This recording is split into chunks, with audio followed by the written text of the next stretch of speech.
বাংলা বলছি চ্যানেলটি সাবস্ক্রাইব করুন এবং সমস্ত অনুষ্ঠানের আপডেট পেতে বেল আইকনটি অন করুন।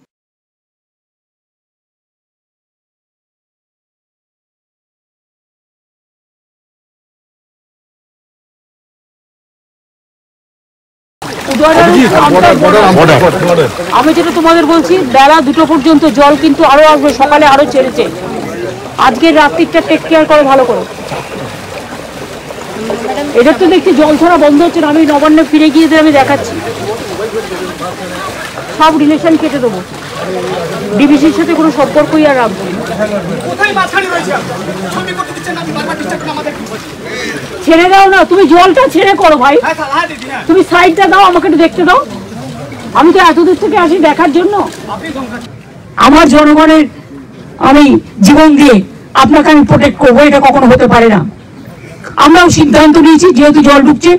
এমনকি আমি দেখে এলাম মিদনাপুর দিয়ে, আপনারাও তো যারা আমার সাথে আসছিলেন, ন্যাশনাল হাইওয়েতেও জল উঠছে।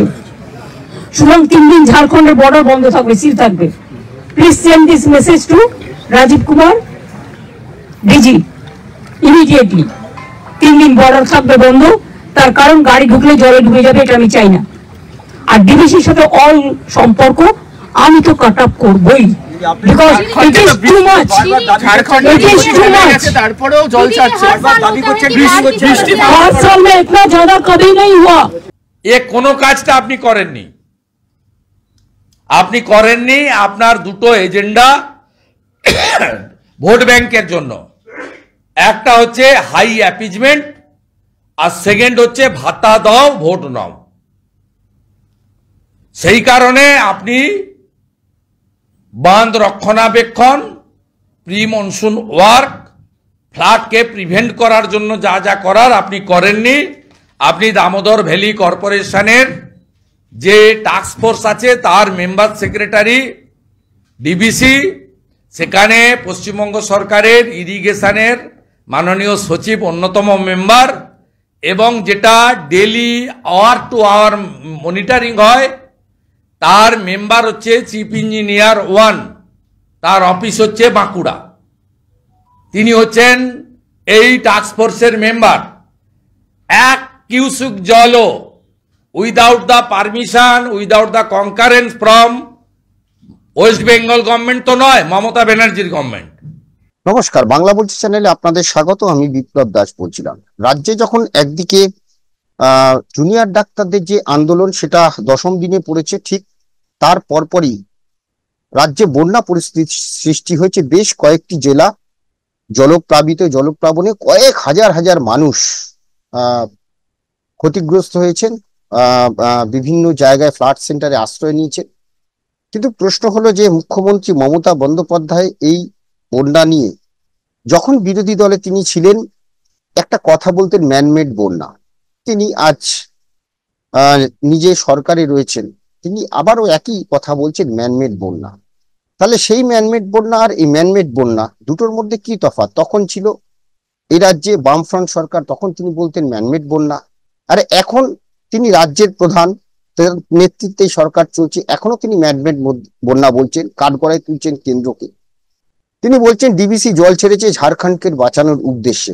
যদি তাই হয় তাহলে কেন্দ্রের তো সরকার বা বিজেপি সরকার তো ঝাড়খণ্ডে নেই, সেখানে তো আইএনডি জোট অর্থাৎ ইন্ডিয়া জোটের সরকার রয়েছে।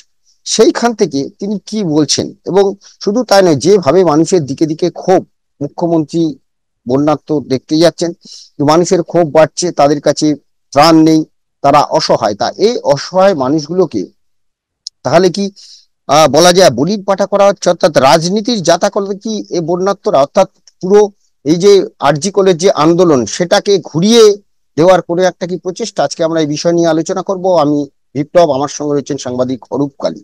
অরূপদা, স্বাগত জানাচ্ছি। অরূপদা, একটা জিনিস, যে ম্যানমেড বন্যা নাকি দুর্বল বাঁধ, সেটা যেমন একদিকে প্রশ্ন, নাকি আরেকটা যেটা, যখন এখানে জুনিয়র চিকিৎসকদের আন্দোলন 10ম দিন পড়লো, এবং এই 10ম দিনে যা আমরা দেখলাম যে সেখানে তাদের তিরপলের ছাউনি, প্লাস্টিকের যে ছাউনি দেওয়া ছিল সেটা খুলে নিয়ে যাওয়া হচ্ছে, বায়ো টয়লেট গুলো তুলে নিয়ে যাওয়া হচ্ছে, ফ্যান বন্ধ করে দিয়ে ফ্যান খুলে নিয়ে যাওয়া হচ্ছে, বলছে পুলিশের চাপ।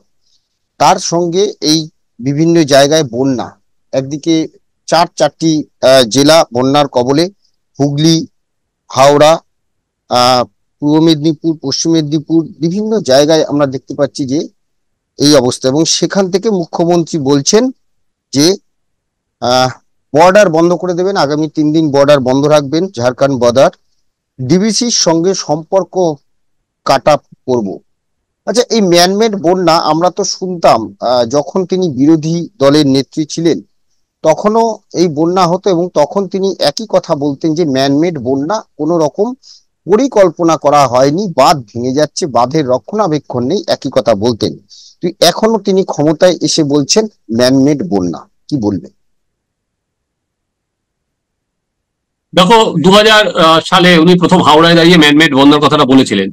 তা 2000 থেকে 2024 গঙ্গা দিয়ে অনেক জল বয়ে গেছে, কিন্তু মুখ্যমন্ত্রী বা তখন ছিলেন বিরোধী দলনেত্রী মমতা বন্দ্যোপাধ্যায়ের মুখে কিন্তু এই কথাটা আছেই, ম্যানমেড বন্যা, যে বন্যাটা আর কি মানুষের সৃষ্টি করা।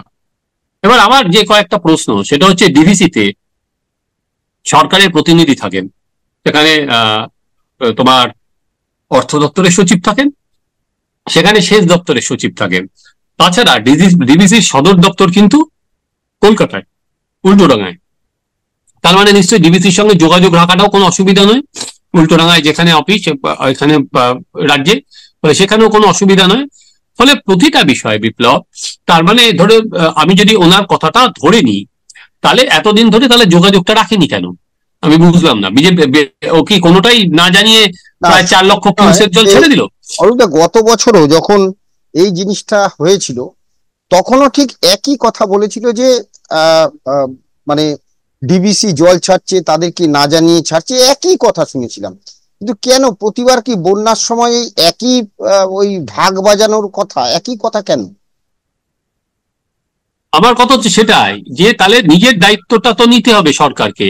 যখন বিরোধী থাকবো তখন বলবে বামফ্রন্ট সরকার ম্যানমেড বন্যার জন্য দায়ী, আর যখন মুখ্যমন্ত্রী তখন বলবে ম্যানমেড বন্যার জন্য কেন্দ্রীয় সরকার দায়ী। বিপ্লব, দুটো জিনিস একসাথে যায় না। তাহলে মানে রাজ্য সরকারের কি কোনো দায় নেই? রাজ্য সরকারে আমি জানি না কতটা বাদ ছাড়াই হয়েছে বা না হয়েছে, কিন্তু এইটা নিয়ে যেটা উনি করছেন সেটা হচ্ছে নিছক রাজনীতি। এটাকে সামনে সারফেসে নিয়ে আসছেন। ডিবিসির কোনো জল না বলে ছাড়া হয় না। এবং যেটা বলছেন ঝাড়খণ্ডকে বাঁচানোর জন্য হয়েছে, বিপ্লব বলো তো ঝাড়খণ্ডকে ওইটা পলিটিক্যালি ওইটা খুব একটা কানেক্ট হচ্ছে না, কারণ ঝাড়খণ্ডে তো এখন ইন্ডিয়া জোট সঙ্গীদেরই সরকার। উনি বললেন যে ঝাড়খণ্ডকে বাঁচানোর জন্য, যে তারা ঝাড়খণ্ডকে বাঁচাতে যাবে কেন যদি পলিটিক্যালি হয়? ফলে পলিটিক্যালি ওই জিনিসটা দাঁড়াচ্ছে না, কারণ ওখানে হেমন্ত সোরেন তো ইন্ডিয়া জোটের সঙ্গেই আছেন। যদিও মমতা বন্দ্যোপাধ্যায় শেষবার যখন বলেছিলেন, তো মমতা বন্দ্যোপাধ্যায়ের সঙ্গে উনি নীতি আয়োগের বৈঠকে যাননি। মমতা বন্দ্যোপাধ্যায় বলেছিলেন হেমন্ত সোরেন যাবেন, উনি কিন্তু যাননি। ঠিক আছে, সেটা অন্য প্রসঙ্গ। মানে আমি সেটা হচ্ছে যে আপনি বারবার করে যে রাজনীতিটাকেই প্রবল করা হচ্ছে যেখানে দাঁড়িয়ে, কিন্তু সেটা যে ইন্টারেস্টিং বিপ্লব, সেখানে কিন্তু গ্রামের মধ্যে ত্রাণ যায়নি বলে সেটা বিক্ষোভের সামনে পড়ছে। সেই বিক্ষোভটা কিন্তু গাঢ় হচ্ছে। গত 3 দিন ধরে যে ত্রাণ কেন পৌঁছায়নি, সেটা তো ডিবিসি 22টা গাড়ির কনভয় নিয়ে এসছেন, মানুষ বলছেন 22টা গাড়ি কনভয় নিয়ে এসছেন, 22টা গাড়ি নিয়ে এসে কি করতে এসছে? এবং শুধু তাই নয়, যে আরেকজন বলছে যে বিধায়ক এসেছিল কিন্তু কন্ট্রাক্টর কোনো কাজ করছে না, কোনো কিছু পাওয়া যাচ্ছে না। কিছুক্ষণ আগে যেখানে মুখ্যমন্ত্রী গেছেন, আমরা যখন এই প্রতিবেদন করছি, মুখ্যমন্ত্রী গেছিলেন পাঁশকুড়ায়, আর সেখানে বিরোধী দল বিজেপির তরফে যিনি সুকান্ত মজুমদার, বিজেপির রাজ্য সভাপতি, তিনি গেছিলেন। তাদের গাড়ি আটকে গ্রামবাসীরা বলছেন, সে পাঁশকুড়াতেই আরেক জায়গায়, যে মুখ্যমন্ত্রীকে এখানে আসতে হবে। পরে তারা যখন নামেন, তারা তখন দেখেন যে এরা বিজেপির প্রতিনিধি দল, তখন তারা বুঝিয়ে সুঝিয়ে সেখান থেকে বের হন। কিন্তু প্রশ্ন হচ্ছে যে এই যে দিকে দিকে বিক্ষোভ, মানুষকে কোথাও যে প্রতি বছর ওই যে কথা বলা, মানুষের মনেও কি কোথাও গেছে এই যে ম্যানমেড বন্যা, মানুষ কি বুঝে গেছে যে প্রতিবার একই কথা বলে তাদেরকে বোকা বানানো যাবে না?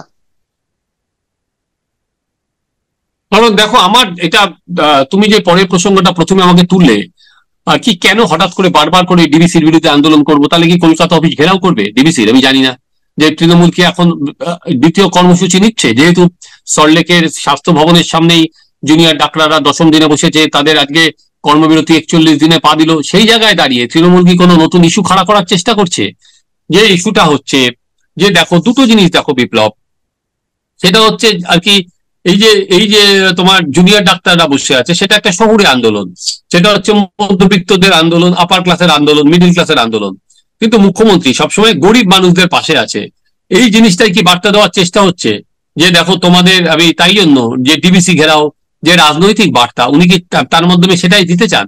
আমি তোমাদেরই লোক আর কি, যেই গরিবদের পাশে আছে, সেই জন্য উনি যাচ্ছেন, উনি জলে নামছেন, সেখানে দাঁড়িয়ে উনি বলছেন ডিবিসি কেন 4 লক্ষ কিউসেক জল ছাড়লো।